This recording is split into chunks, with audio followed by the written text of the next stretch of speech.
Well, the weekend is almost here. You're tired from a long week's work, sitting in front of your favorite tanks, admiring your favorite fish, dreaming about what you're going to find at your local fish store tomorrow. So that must mean it's time for only one thing: a species shout out. Tonight's fish doesn't look like much at all. Small, brown, and with the generic fish silhouette. But when they grow up, in the right tank, with the right light, if you like red, beggars belief. Welcome then to the Cherry Barb.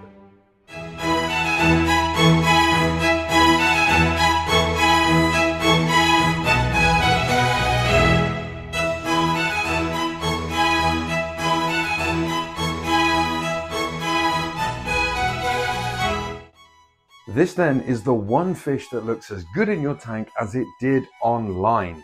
Little known fact about the cherry barbs: the British government in 2010 passed a law that made the phrase "I do not like cherry barbs" a punchable offence. Now what we're looking at here is your normal run-of-the-mill, gorgeous beyond belief cherry barb. Well, this one is called the long fin because it has long fins. Now, these little guys do get a bit of a bad name because there are some rambunctious and aggressive barbs out there, but this is not one of them. You can see here it's kept with all manner of community fish, and that's really what this is, just turned up to 11. They're not expensive to keep because tank size, they're not demanding. They get around 2 inches, maybe 2.5 for a very large specimen, so we're looking at 60 plus litres, with length being more important than height. They don't want to be on their own. The usual mantra of keep at least 6 is probably the best way to go. 8 or more, with ideally a ratio of 2 females to a male, although that is not gospel, is definitely something to aim for. Suddenly, with the addition of these little guys, your tank will become alive with movement and color. Temperament? Peaceful. They're not bullets. They won't harass your other fish. They just get on with life. The only time you'll see a bit of argy-bargy is when males show off, flaring their fins and chasing each other about. It's harmless, but it does kind of look like they're auditioning for a boxing match. Sexual dimorphism is obvious. The males are the vivid cherry red and the sort of color you can spot from across the room. The females? Well, they kind of keep the brown, but a bit with the more orange. More bronze, but still attractive in their own right. Tank mates? Anything community. Pretty much anything peaceful: tetras, rasboras, your corridores, your gouramis, your plecos, you name it. Just avoid anything as usual that is big enough to eat them. As for water, they are very flexible.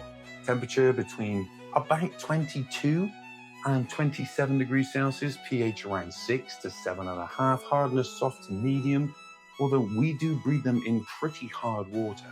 They'll live happily in most community setups. Diet. Sticking with the theme of easy and non-fussy, they are omnivores. They will eat just about anything: flakes, pellets, frozen food, your little finger. But if you really want the males to grow and glow, feed them a varied diet with plenty of color-enhancing foods. Now we're talking Haematococcus algae, astaxanthin, things like that. Breeding them is very simple. Condition a group for a week or 2 on live and frozen foods, separating males from females if you think it's necessary. Give them a tank with either a fine leaves or moss like we can see here, or even spawning mops, not the floating kind, the sinking kind.